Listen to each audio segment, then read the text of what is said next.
Black Tech Green Money?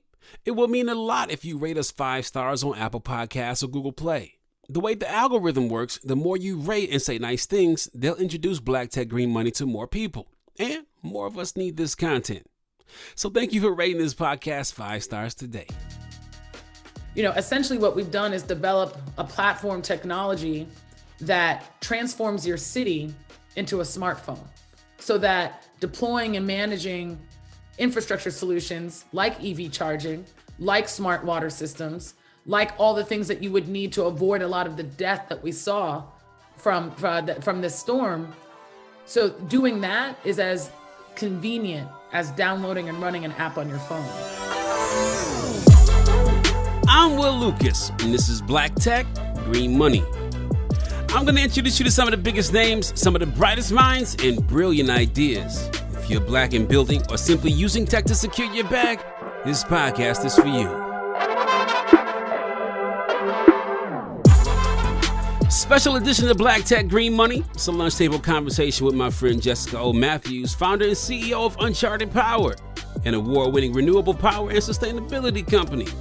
This conversation was held during the Back to Black Innovators Digital Summit we had Afrotech through a bit ago, and I'm excited for you guys to hear this conversation. Let's dive in. So I'm pleased to introduce my friend here, who I lovingly call like the dopest scientist you're ever going to meet. And I'm going to give her a bio, and then I'm going to ask her, give her what her version of her own bio is. So Jessica O. Matthews is founder and CEO of Uncharted Power, an award-winning renewable power and sustainability company now on the bleeding edge of creating smart cities around the world. And the company was founded by Jessica when she was only 22 years old. Big move, big queen move right there. Dual citizen of Nigeria and the US. Still dual citizen? Yep. Still dual citizen. I mean, I don't know about the US part for a while, but there was a time, there was a moment where if there was one of them I was going to give up, it was that one. But, we looking good so far. Yeah, these are facts. These are facts. She has a degree in psychology and economics from Harvard University, MBA from HBS as well, and is listed over on 100 patents and patents pending. Just 12. Oh, 10, I'm sorry. Okay. It's 10. The one I had was 10. 10, 12 that's now. 100 would be prolific and epic. But. Yes. Well, you on your way, because if anybody can do it, it's Jessica O. Matthews. So, including her first invention was socket, which is an energy generating soccer ball. She did at 19 years old. I mean, what were you doing at 19? I know what I was doing, and it was not inventing energy or generating soccer balls. But list of accolades includes Fortune's most promising women entrepreneurs, Forbes 30 under 30, Inc. magazine 30 under 30, and Harvard University Scientist of the Year. Jessica O. Matthews. How do you introduce yourself? Oh man, I say, hey, I'm Jess. Gosh, I mean, I do like to tell people that I'm trying to be like the love child of Beyoncé and Bill Nye the Science Guy. I do like to say that because I feel like it's still like if you just kind of pull it together. When I was younger, I was way more Bill Nye. Like Beyonce's the hard part. Beyonce's a hard worker. That's the hard part. But yeah, kind of that vibe of how I move through and I approach things. So that's probably the quick one. I love that. So when I met you, it was just Uncharted Play.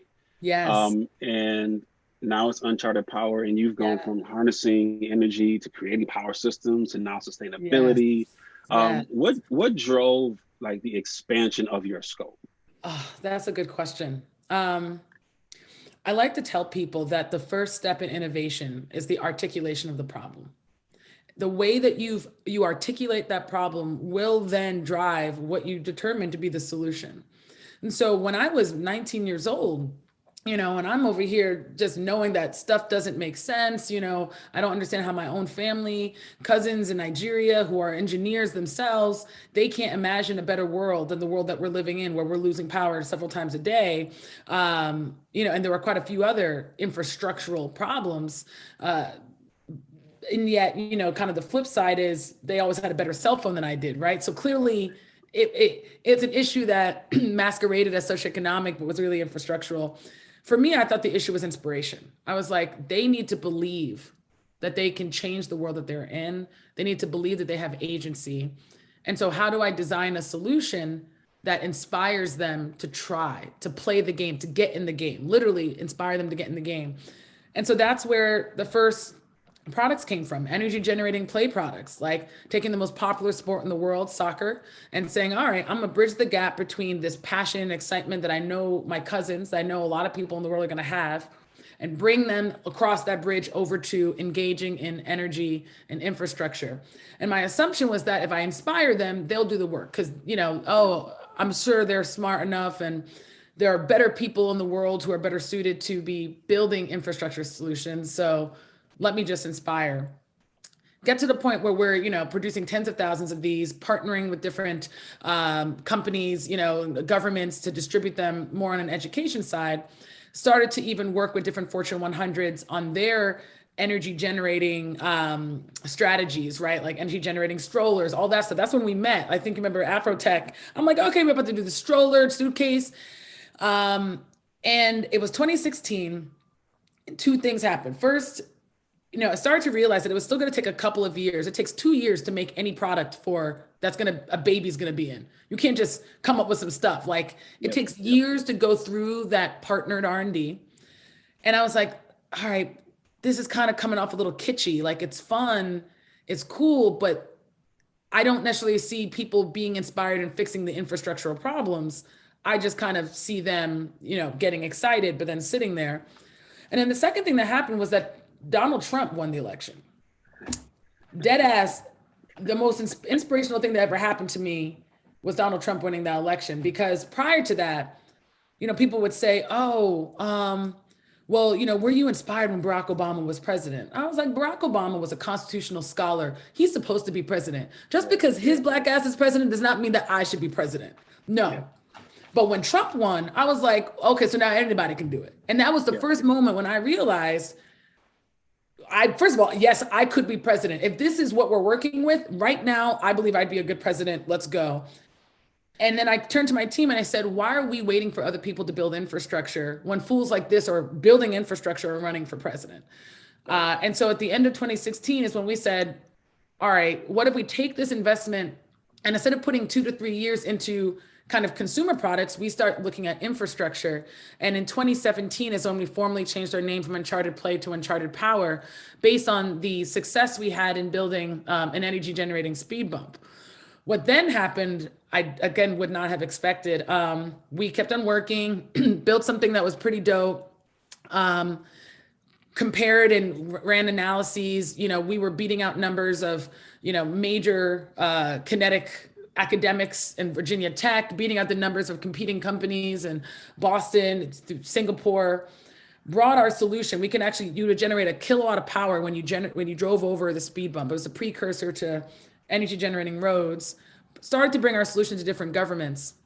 And the governments were excited about it, but they didn't really know how to scale it. At best, they were interested in maybe like a one-off pilot here or there. Yeah. And that's when we realized that the issue was much broader than just a new way to have decentralized energy generation for infrastructure. The issue was the lack of a platform to actually deploy and manage this infrastructure. So the cities were like, this is cool, but how do I make this work in this silo when I got to work with the grid in this way? I got to work in solar here. And there was nobody who was saying, how do you bring it together? It was almost like, we were all trying to be chefs making a meal at a buffet. But then when someone comes and says, yeah, this is dope. Okay, yeah, I want to eat it. Where's the tray? Oh, we don't have those here.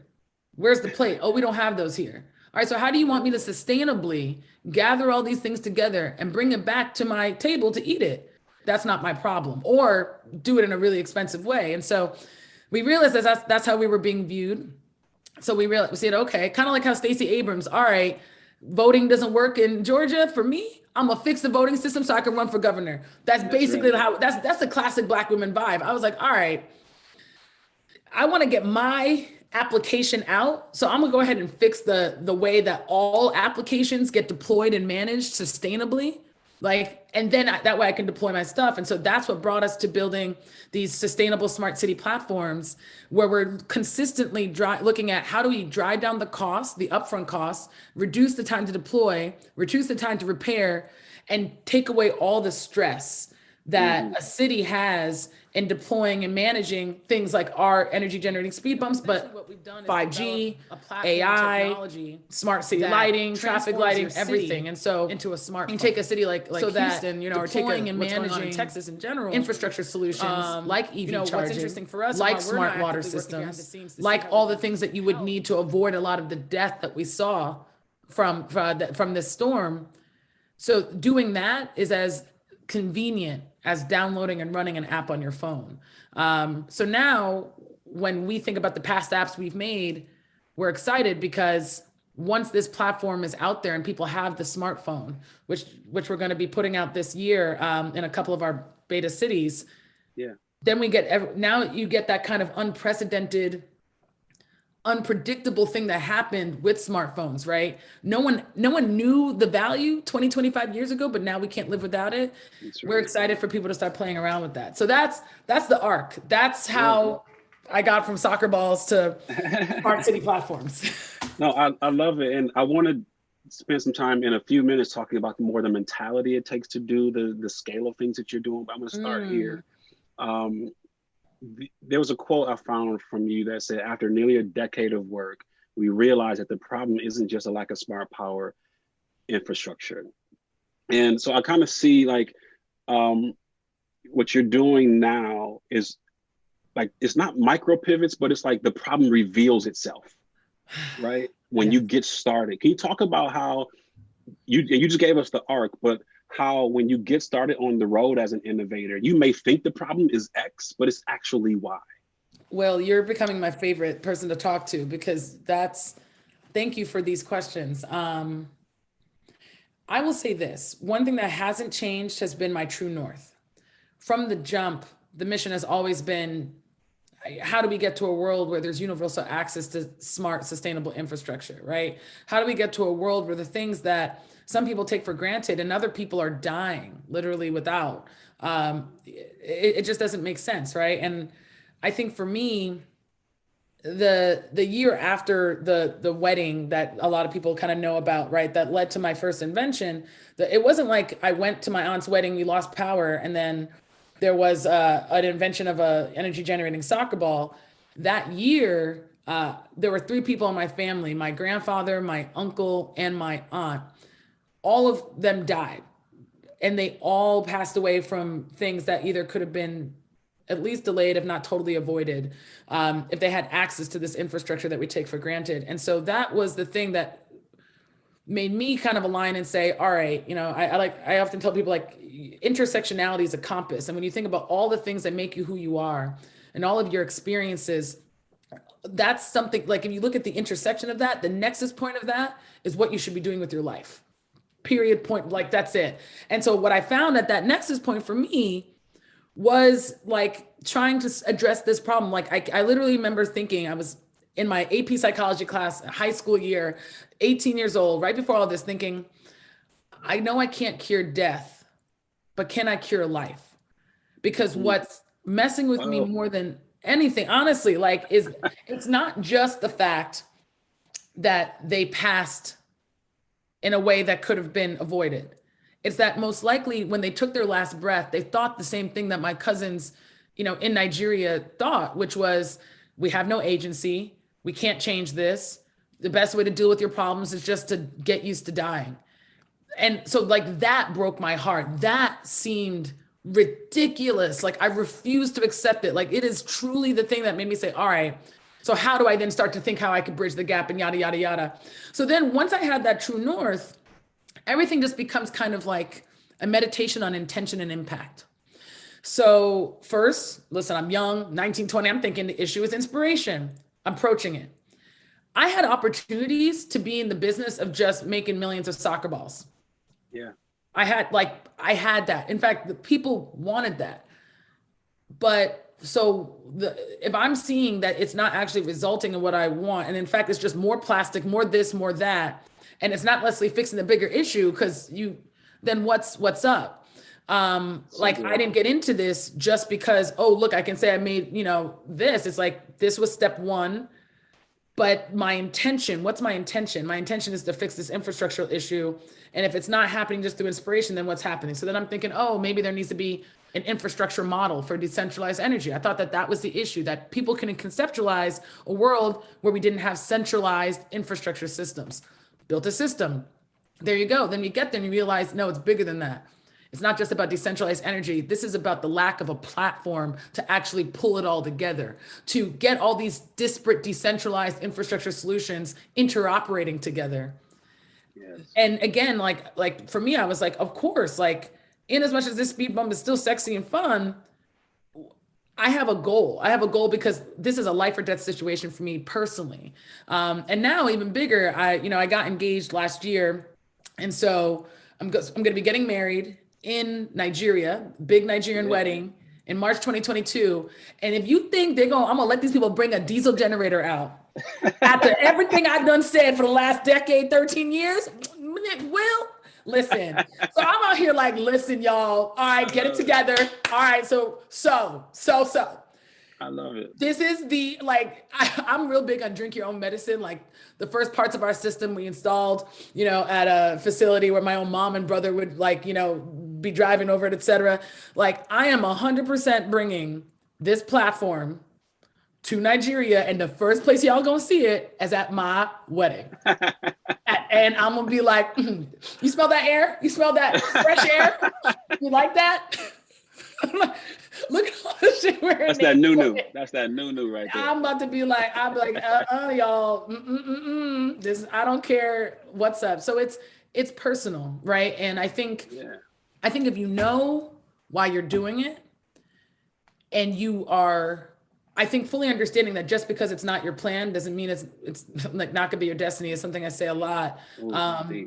You just got to be really uncompromising with your mission, but then flexible with everything that takes you there. And it's a balance, but I think that the rubric is know why you're doing it. That's the thing know why you're doing this, know what you intend for this to be, and find ways to continuously bring yourself back to that why. So I'm so glad you said you ended on that, because so many people want to start a business, may not know what idea to pursue, what idea they can, create value with for others. And UP shows that ideas are literally all around you. And problems are literally all around you that you could solve even.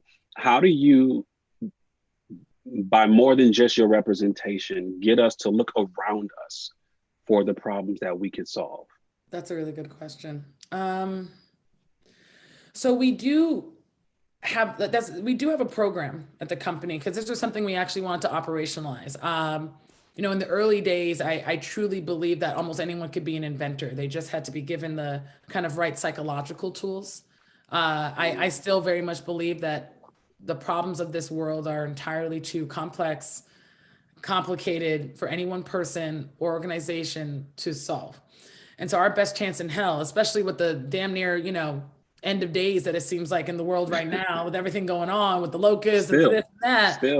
Still, like, it's scary. It's a scary time. We need as many people as possible believing that they can make a difference, because even if it's just one out of every 100,000 people doing something that really changes where we're at, that's better than what we have right now, which is, a small group of people who basically all think the same thing, who think that they're the only ones that are worth getting their big idea funded, right, and pushing forward. And so for us, that meant developing a program that we call Uplift.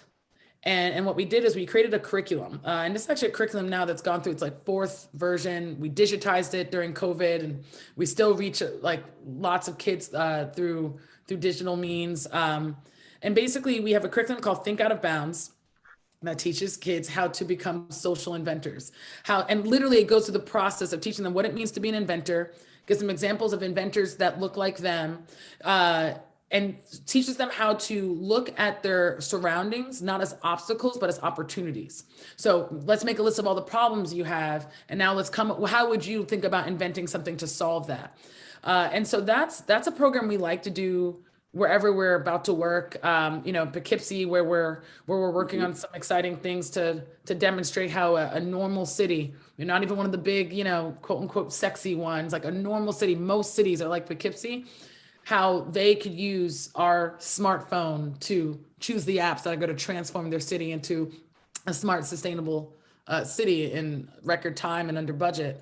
Before we do all that, we want to make sure that the people in that city feel prepared for that opportunity, right? Like, yeah, they need to understand the power in their hands when we give them this platform. And so we've done already almost 200 kids in partnership with the city school district. We're getting ready to do like a little like invention-a-thon with some of the kids, and it's dope, right? It's focused, it's authentic. It's not like the broadest scale stuff, but it's something that we've done in Swaziland, Bronx, Harlem, like you name it. If we've worked there, we've added that component, and we've seen an actual statistical improvement in creative confidence. Like you ask the kids beforehand, do my ideas matter?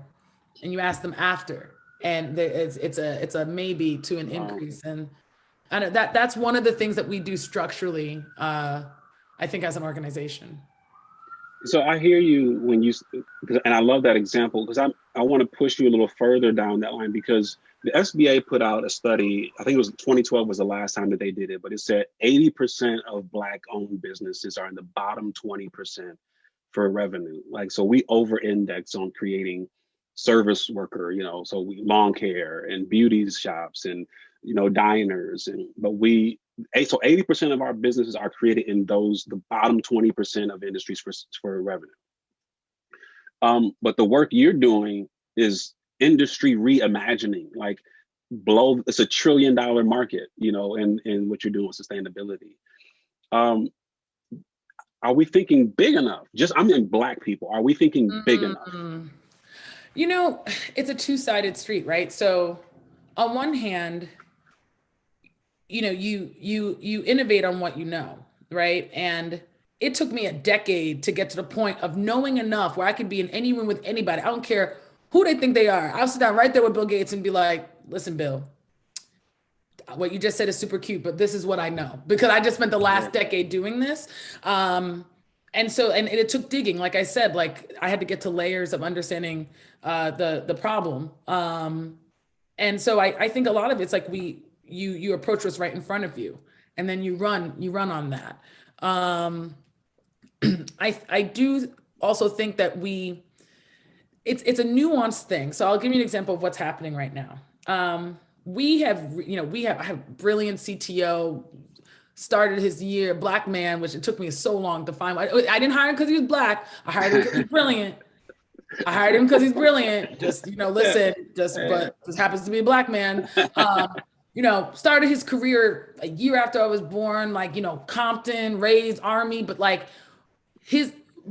literally part of the teams, when people think about their smart meters that are on their homes, part of the team that led that, helped one company build up a product line in the smart grid space that already brought to 15 million in revenue, without a sales team, 300 million in revenue. Once they got the sales team, they IPO'd, they still bring him for consulting. Went to another company that he built their initial system, and they sold to Verizon. He's advised on how 45 different smart cities in the country how they build their smart cities. Low key dude that gets this stuff done. The person who's doing our edge cloud was literally Oracle's chief cloud architect. Now he's mine. That's a white guy, but he's legit, super legit. We have really, really we pulled together the people who built the underlying technology that we have gotten comfortable with, that we take for granted. As soon as COVID hit, I was able to pull them for wherever they are, because I'm like, now you don't have to be in Harlem, just come here. Yeah. It's signed on and it's dope. But still, well, here's what I face, right? So now we walk into a virtual room and I'm telling someone, this is what we do. This is how much we need. This is where we're demonstrating it. What I face that's really interesting is in other situations, if I was a white male founder, people would be comfortable with the fact that they will never understand the tech. Who knows how the internet works? Who knows how your phone knows? No one can break down how the phone works, but you know the value it brings you. But when I'm there saying it, they now have to find a place in their head where they have to sit and say, this Black girl understands something technologically that I don't. She is so clearly, obviously above me in this. And that's something that I've been seeing people get uncomfortable with. Like they refuse to say, you know what? I'm never going to understand this, but I understand value. They're like, there's a game where they're like, and it's multiple things happening. It's the race and the gender. And they're sitting here like, all right, well, explain this. Then Bill starts talking. And I'm sitting here and I'm like, why are you asking Bill? Bill is about to say shit even more technical than me. I barely understand the acronyms Bill's saying. Bill's talking about all these IPX6777 standards, all this different shit, talking about all this stuff. I don't get it. I just learned what a fiber pop was. Like, and right. I'm sitting there like, don't ask him this, but they're still trying because they're seeing him. They're seeing a brother. Oh, and I'm like, if your due diligence, instead of it to understand like the 30 to 40 trillion dollar industry that we're a first mover in, specifically with smart city platforms, if your due diligence is not to go ahead and talk to the people who we're delivering value to, but your due diligence is to try to be on our level with the technology, I'm gonna have to wait for you to go to DeVry before you can give me money. And so on one hand, we're now thinking so big, like play this out, right? If I tell you dead ass, my solution, I have a smart paver that's like that has the ubiquity of a phone. Anywhere that there's ground, I can install it. The same way a smartphone delivers power, communications, and data processing to applications. That's what my paver does. I have an edge cloud that uses AI and machine learning the same way your operating system uses AI and machine learning to run your apps. Every app that you can imagine and the unprecedented, unimaginable value of your phone is what my platform enables. They also now have to sit here and say, it's beyond thinking big. We have to then ask ourselves, are the people who are hearing this ready to have Black people have that kind of power? TBD. TBD on that. And the way I've seen it, I think is like, we as a community can only do so much though. We only have so many dollars for these really big ideas. We've got to figure out how we tap into the non-Black dollars to finance the ideas that are going to disrupt everything in the entire world. And it's not that it's not possible. So I do think we need to think big, but it is a harder sell because even if you have all the proof points, now their issue is there's sometimes some discomfort. Not always, just some of the people we've been playing with. So I think it's a two-sided street. Yeah, so I want to talk about like more of your mentality, because some people will look at you and say, I could never do it, but they forget that you wake up every day just like they did. And, you know, there was a day where you weren't doing this and you got on the journey to doing it. And now today you are who you are. And next year you'll be even bigger. Talk to me about one of those early leaps of faith that you took as an innovator that could have been really humbling, but it put you on the path, like an early, just complete leap of faith that I don't know if this is going to work, but I'm taking a shot on me. Yeah. I mean, I feel like a big part of the job is constantly doing risk analyses on, like, you know, in real time and making decisions that are all incredibly risky in some way. I think, I mean, just within because it's coming up on the anniversary, I remember making the decision to shut down the office and become a remote working team, despite the fact that part of our solution is hardware and people couldn't go in and do hardware. But when COVID was kind of coming in, it was, I think, March 9th, I'd gone on my last business trip. And I was actually going to Toronto to go and take a look at Sidewalk Labs. And that's when I was just like, no shade, but I was like, oh, y'all shit's janky. I was like, Yeah, I said it, Google, come find me. Like, whatever. Like, but I looked and I was like, all right. Like, I was like, okay, this is cool. We should cute. work together. Like, we have better stuff. But anyway, we don't, wherever that's is. So on the way back, and noticed that no one was on any planes. March 10th comes, and the mayor, de Blasio, says, if you can, you should, work from home. And I immediately had to think, okay, what to do. And I had to act quickly.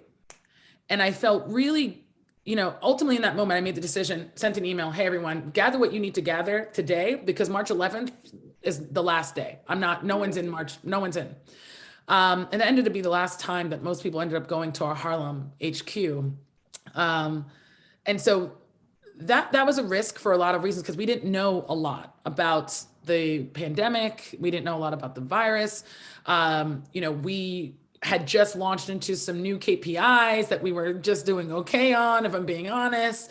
I don't know if these people, as my dad would say, are just trading on, on E-Trade or whatever when no one's there. Like, you don't know. Like, I used to think that you had to be in the office in Harlem to get the vibe and get things done. And yet I had to immediately say, I'm still going to pay you, but go ahead and do whatever, and all these different things.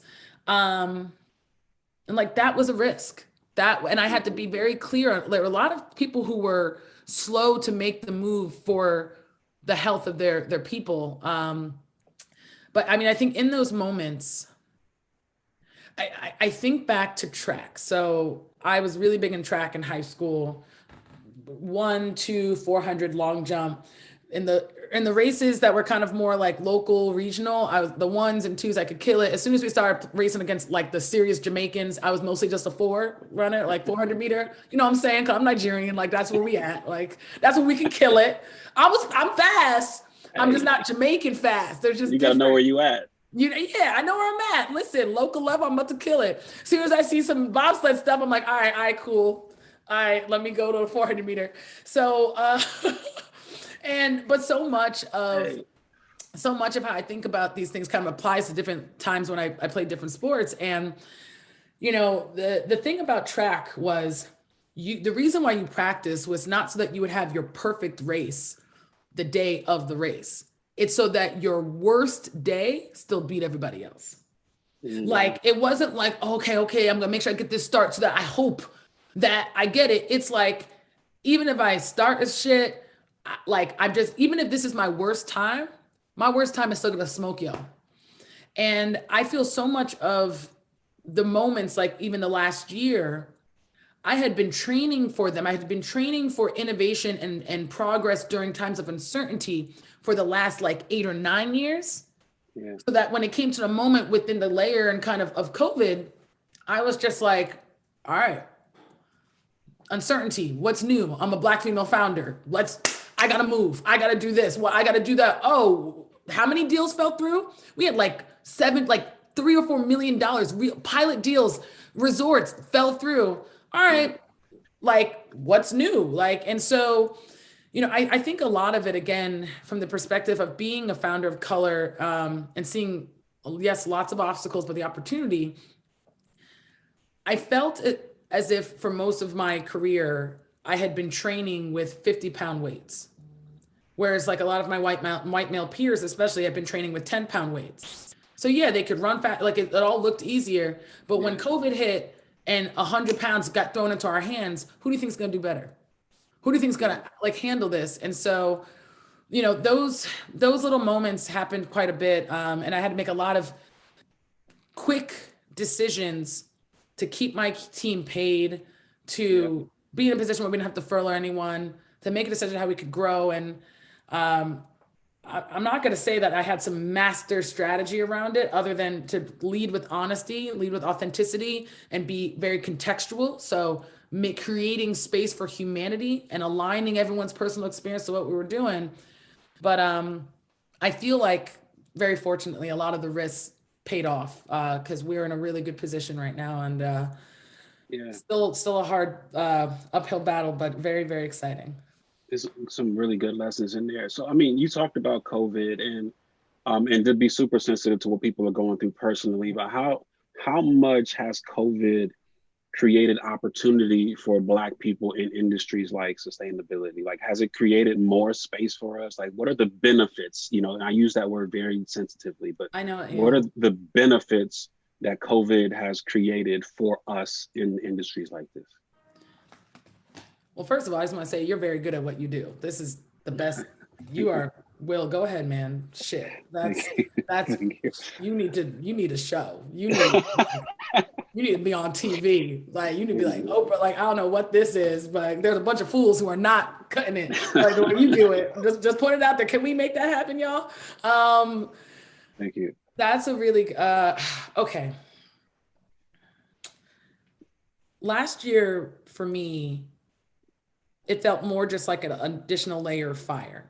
So first, there was a period, I think, from May to September, end of May going definitely, then there was like Juneteenth and July, but I would say, yeah, kind of May through July, when it was just like, I think almost every Black person I knew was like, we are tired and just everyone get the fuck away from us. Like leave us alone, we're tired. And so it felt more just about, I think, trying to figure out self-care, trying to figure out what kind of catharsis you would need, which I think was important because we were going through a lot. Our families were getting hit more. It felt very real. And I use it as a fire for myself because I knew, okay, as a Black person, look at many more people who look like me are getting this. No one on my side of the family, but my fiance side of the family, being in the South, you know, working in different jobs where they can't stay home. A lot of them got it. You know, that's just straight up what it is. So it felt like a fire for me personally to say, okay, a lot of the things that were cracks now became valleys, right? In terms of the problems, like COVID, just like it exasperated everything. What can we do? Like it broke my heart that like even in Poughkeepsie, a quarter of the kids could not continue to go to school because they didn't have access to internet. And all of those kids were Black. There's a north side and there's a south side, and the north side kids were the ones experiencing this. So this is like these kids are dropping out. Like this was straight up season 4 of The Wire shit happening. Like no exaggeration. And so that was a push there. I think more macro now as we come into 2021, and there's like a sense of some stability. I say that very cautiously. Mm-hmm. To me, the opportunity is to go back to the definition of entrepreneurship. In my opinion, entrepreneurship is, and this, I did not, like people say this, but I agree. This is also my opinion, I should say. Yeah. That entrepreneurship is problem solving without regard for resource. That's all it is. At your core, the first problem that you articulate to solve most authentically is usually your problem. And so like, you know, I say the joke, but it's a fact. Like Mark Zuckerberg couldn't get a date. So that was his problem. And look what he did. Like, and again, it started as one way and then it evolved. I had a problem and I expanded into an infrastructure, a company. And so I think a lot of people now, once you've found a way to stabilize and kind of work with this new normal, you got to ask yourself, are you going to take it or are you going to make it? Like, is this the world you want to accept, or do you want to see what you can do? Because yeah, the reality of the situation is we can't hope for some like saving grace solution from the top down. We shouldn't. There's no fun in that either. And so I do think there's an opportunity because oftentimes if you want to design something well, you need to design for the extremes. And if Black people have experienced the extremes of the last 12 months, we are in the best position to design something that's going to make the lives better, not just for us, but for everybody. But the resources have to get there too. Like there are a lot of things that are getting funded that are interesting since we're still all sitting in our houses waiting for vaccines. Like yeah. I know Black chemists that had ideas on how to improve the testing situation, but they're in Mississippi. How are they going to get any money? But yeah, that's my perspective, I think, on the opportunity that we have, so to speak. There's another quote I found from you. It says, any fully baked solution needs to truly contemplate the expected response of governments and finance institutions, including so that this can work for communities that don't have the capital. And when you said that, you were talking about the energy industry, but I see impacts in other industries where we try to make massive disruptions, right? And so how much should entrepreneurs be thinking about policy, and how do we get legislators and bureaucrats to more fully embrace the entrepreneurial spirit? Ooh, two tough questions. Well, second one's tough. First one, not super crazy, so I'll start there. The more dynamic and complicated the problem, usually the more you're going to see that it's not just some new technological or business model innovation. You are going to need to think through the role that the government, policy, and the people who are financing this like play. So there's a bit of a triangle that you need to be aware of.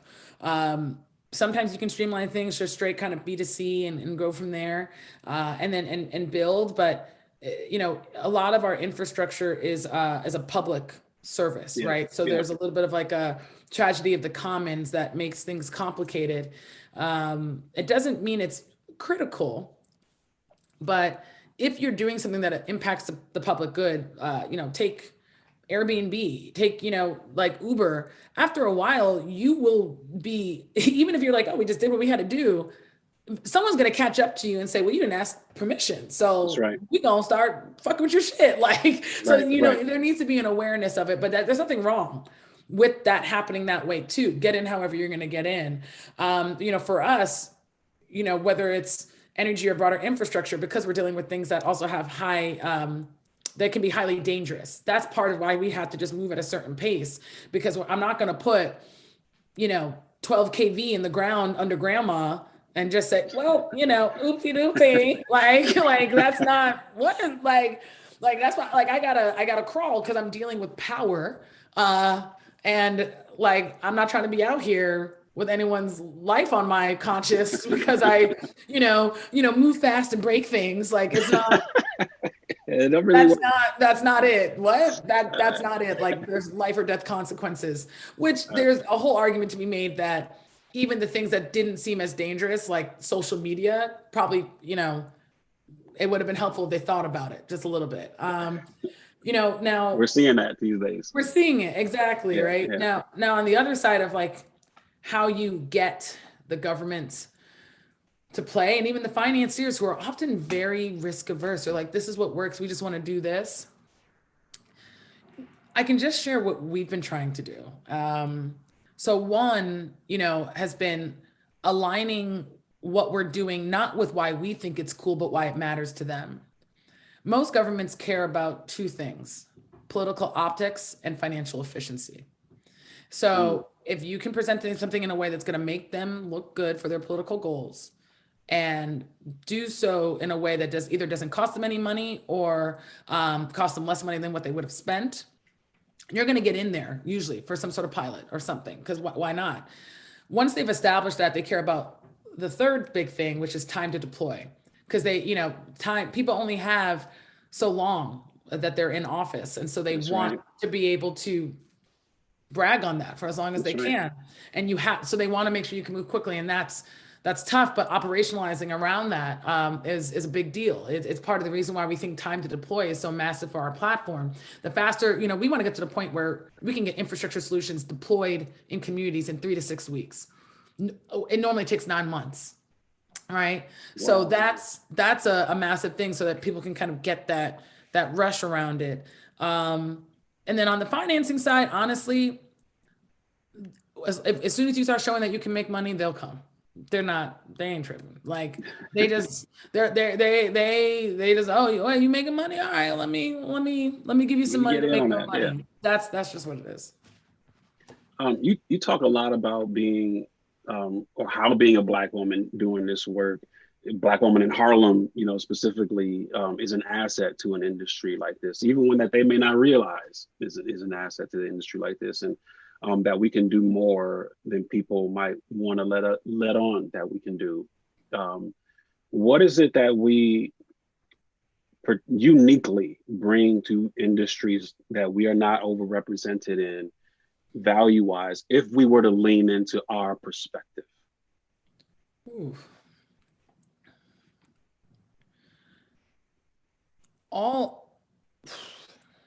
Define our magic for us. Like, you know what I mean? I mean, so all I can say is just my personal experience. I spend a lot of my career wondering why me, or thinking, of course, not me. I assumed that there were people who are better suited to be doing what I'm doing right now. And it took a long time for me to get to the point in realizing that couldn't have been farther from the case. There are things that are coming up now. Like when we go deep into competitive analysis and we look at, why is it that we can deliver something that Cisco couldn't, that Nokia couldn't, that Google couldn't. Like I say their names low because like, it's kind of wild, right? Like these guys are not, they're not slouches.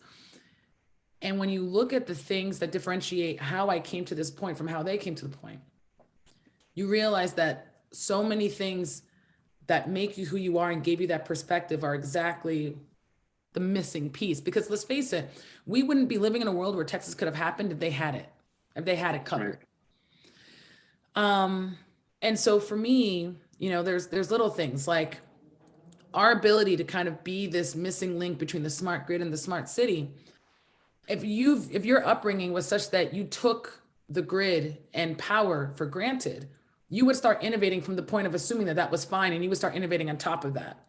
Just the fact that I was coming from the perspective of like, no, it's not, because I'm thinking about my own family, automatically gave us a competitive advantage because I was thinking about a system that they couldn't even fathom wouldn't exist. But I was like, nah, this shit's janky because it can't scale. But that was only me thinking that. Now and right now everyone's finally talking about the infrastructure around transmission lines. I was saying that to CEOs and chairmen of utilities 3 years ago.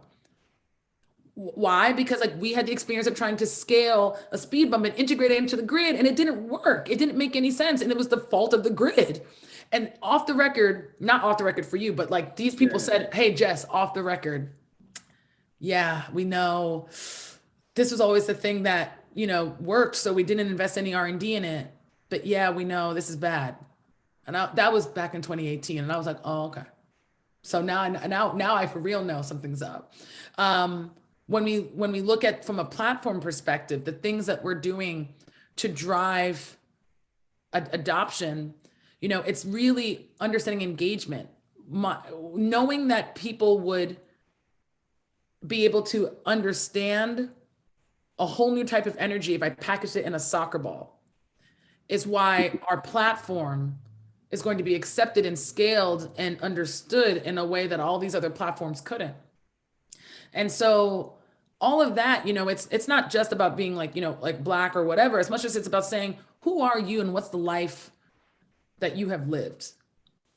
And if everybody in the room right now has basically had the same life, just by the fact that you are leaning into what makes you different, that's most likely, if we're still sitting here in 2021, that's probably the missing piece. That's probably the thing that we've been waiting for. And so that's why this is exciting. We've been left out for so long, right? Like it's almost like they're trying to cook something in the kitchen. They ain't got no butter. And we out here just buttery as hell. Just sitting here like, all right. And then we come in there and they're like, all right, we got this, there's vanilla, we got this. And you're like, but do you have the butter? Right. And now something that would be as hard as a board is delicious shortbread. Yeah.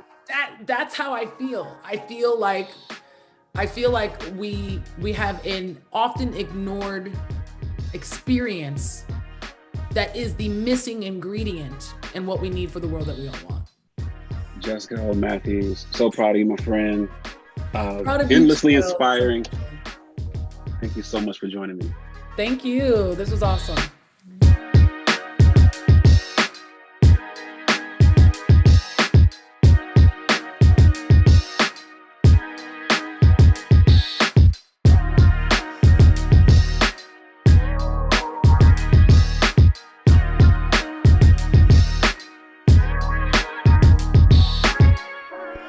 Black Tech Green Money is a production of Blavity Afro Tech on the Black Effect Podcast Network and iHeartMedia.